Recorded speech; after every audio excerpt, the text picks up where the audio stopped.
महाराज का मांडवी जी के साथ विवाह हुआ और श्री लक्ष्मण जी का उर्मिला जी के साथ विवाह हुआ और श्री शत्रुघ्न जी महाराज का श्रुतकीर्ति जी के साथ विवाह हुआ। दो कन्याएं जनक जी की जनक महाराज की थी और दो कन्याएं छोटे भाई की थी। चारों कुमारों का चारों कुमारियों के साथ विवाह संपन्न हुआ। विवाह के बाद जनकपुर में कोहबर लीला हुई। कोहबर यानी वर के दुल्हे के क्रोध की परीक्षा होती है, वहां ऐसा रिवाज होगा जिसमें केवल महिलाएं होती है और दुल्हा होता है। चारों दुल्हा और जनकपुर की महिलाएं। दुल्हा को कितना क्रोध आता है, कितना संयम है, इसकी परीक्षा होती है। वहां जब कोहबर लीला में भगवान ने प्रवेश किया तो जनकपुर की महिलाएं भगवान को चिढ़ाने के लिए कहने लगी कि भाई ये तो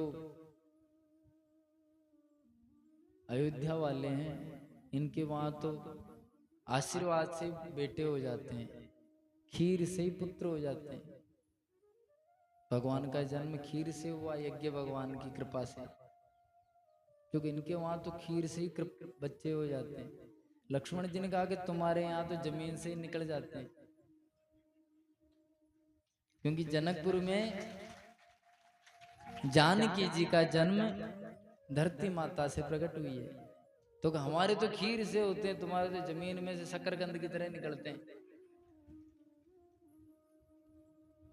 देवियां कह रही है कि तुम्हारे राम जी इतने भी सुंदर नहीं है, हमारी जानकी जी जितनी सुंदर है ना, हमारी जानकी जी की छाया जो पड़ती है उसके जितने एक सुंदर है राम जी। तो लक्ष्मण जी ने कहा बात तो सही है, राम जी तो श्याम वर्ण के हैं और छाया भी काली पड़ती है, क्या कहूं। राम जी भी कुछ नहीं बोले, लक्ष्मण जी भी कुछ नहीं बोले। लक्ष्मण जी ने कहा कि चाहे कैसे भी हो, चाहे थोड़े काले हैं, लेकिन हमारे राम जी नहीं होते तो तुम्हारे तो सबके मुख मंडल पे अंधेरा छाया हुआ था। जब तक राम जी ने धनुष नहीं तोड़ा, जब तक तुम तो सबके मुंह पे 12 बजे हुए थे, चाहे तुम तो सभी कितने सुंदर हो। लेकिन सुंदरता कब होती है? जब प्रसन्न होते हैं।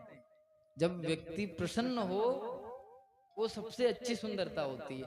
मुख भले कितने अच्छा हो, यूं बैठ जाओ गुम होके, वो अच्छा थोड़ा लगता है। कल हमारे जो राम जी थे, यहाँ जो बच्चा राम जी बन के आया वो हंसी नहीं रहा था, मुस्कुरा ही नहीं रहा था, बिल्कुल यूं होके बैठा। और लक्ष्मण जी थे वो ज्यादा मुस्कुरा रहे थे। अब लक्ष्मण जी की तरह तो राम जी हुए हो रखे थे। तो लक्ष्मण जी ने कहा कि जब तक हमारे राम जी ने धनुष नहीं तोड़ा न, जब तक तो पूरे जनकपुर में दुखी दुख था। हमारे राम जी नहीं होते तो तुम्हारी जान की कुंवारी रहती। फिर राम जी का तो कहीं ना कहीं ब्याह हो जाता, लेकिन तुम्हारे धनुष तोड़ने वाला कोई था ही नहीं। हम नहीं होते तो कुंवारी रहती। जनकपुर की सखियों ने कहा ऐसी बात नहीं है, तुम्हारे राम जी से धनुष नहीं टूटा। लक्ष्मण जी ने कहा ये कैसे हुआ? सबने देखा राम जी ने तोड़ा। सखियों ने कहा कि नहीं। लक्ष्मण जी ने कहा कैसे? सखियों ने कहा कि जब राम जी उठे थे गुरु जी के कहने के बाद, लक्ष्मण जी ने कहा हाँ। फिर वो हाथी की चाल से चले थे। लक्ष्मण जी ने कहा हाँ चले तो थे हाथी की चाल। फिर वो धनुष के पास जाके राम जी ने सीता जी की तरफ देखा, हमारी सीता जी की तरफ देखा था ना। लक्ष्मण जी ने कहा हाँ देखा तो था एक बार। जनकपुर की सखियों ने कहा बस वहां से ही जब भी इन्होंने हमारी सीता जी की तरफ देखा और सीता जी ने इनको शक्ति दी, उस शक्ति से धनुष टूटा गया।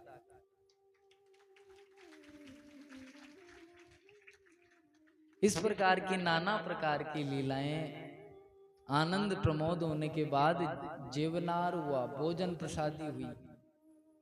भोजन प्रसादी में क्या हुआ, पहले तो दाल और भात चावल, दाल चावल परोसे गए, उस पे घी परोसा गया। फिर उसके बाद नाना प्रकार के व्यंजन पवाए। विवाह में एक पहले रीति हुआ करती थी, आज भी होगी, ऐसे दो व्यंजन बनाते हैं जो आपस में मिला के खाए जाए, जैसे चावल और वो दलिया लापसी, या दाल या चावल, दो चीजें जिनको मिला के पाते हैं बनाते हैं ना। तो अब आज रिवाज है या नहीं, लेकिन पहले के होते थे, कोई भी सगे संबंधी आते तो ऐसी व्यंजन बनाते जो मिला के पाने पड़ते हैं, खाने पड़ते हैं, अकेला नहीं खा सकते हो। क्यों ऐसा क्यों बनाते थे? क्योंकि दो संबंध, दो रिश्ते, दो परिवार हमेशा मिले रहे। और आज क्या बनाते हैं? पुआ पूड़ी, कचौरी, समोसा। जो कचौरी बनाते हैं उस आटे को पहले पीटा जाता है, तोड़ा जाता है, खींचा जाता है, उधेड़ा जाता है। या बनाते हैं मिश्री मावा, रसगुल्ला, ये क्या बोलते हैं, पीली पीली आते हैं, केसर बाटी, अर्थात जिसमें पहले ही दूध को फाट दिया। फाटी हुई चीजों को बनाते हैं जो फिर जल्दी अगर डिवोर्स नहीं होवे, तलाक नहीं होवे तो क्या होगा? रिश्ते ही उस प्रकार से बनाते हैं। सच्चाई से रिश्ते कम जोड़ते हैं, झूठ से ज्यादा जोड़ते हैं।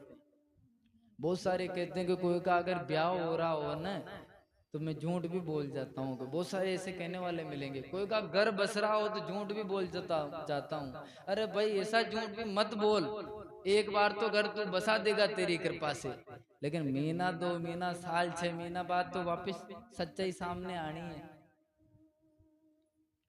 भाई अगर इतनी बड़ी झूठ हो तो उसको तो सांच करके मत कहना। चाहे कोई का घर बसे तो भी बसने के बाद उजड़ेगा। भाई इतना भारी उपकार भी मत करो कि वो उपकार ही नहीं रह सके, बिल्कुल ही झूठ को ही सजा दो। आजकल क्या हो रहा है? मिलावट ज्यादा हो रही है, चाहे रिश्ते में, सामान में, भाव में, प्रेम में, मिठाई में, सब जगह मिलावट है। और मिलावट जो ज्यादा करता है वो उसकी उतनी सजावट करता है। जितनी मिलावट करेगा उतनी कांच की बंद पेटियों में सामान रखेगा।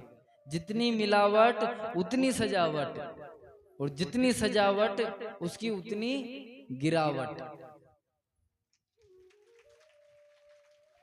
जो मिलावट करके, सजावट करके सामान को बेचेगा वो ज्यादा दिन तक नहीं चलेगा। गिरावट होनी है। और जो स्पष्ट रहेगा, साफ रहेगा, वो लंबा चलेगा। तो पहले व्यंजन 2 मिला के पवाए गए, फिर नाना प्रकार के व्यंजन। दशरथ जी महाराज, पूरी बारात, सबका भोजन हो रहा है। जनकपुर की जो महिलाएं हैं वो मंगल गारियां दे रही है, गालियां काटते हैं, ब्याह भोजन होता है जब। आज अब है रिवाज या नहीं? निकालते हैं। भगवान ने ऐसी कृपा की कि वो जो गालियां निकाल रही थी उनकी बुद्धि फिर गई। वो जो भी गाली दे रही थी बाद में अवधेश कहना था, दशरथ जी महाराज को देनी थी, लेकिन अंत में मुंह से निकल जाता मिथिलेश, अर्थात जनकपुरी के राजा जनक जी। देनी तो दशरथ जी को थी, वो नाम जनक जी का आ जाता। गलती से गालियां और जनक जी को निकल गई उनकी। तो जनक जी ने समाचार भिजवाए, भी उल्टा क्यों बोल रहे हो, सही बोलो। सुधार करवाया गया। फिर नाना प्रकार के जवनार, भोजन प्रसादी हुई।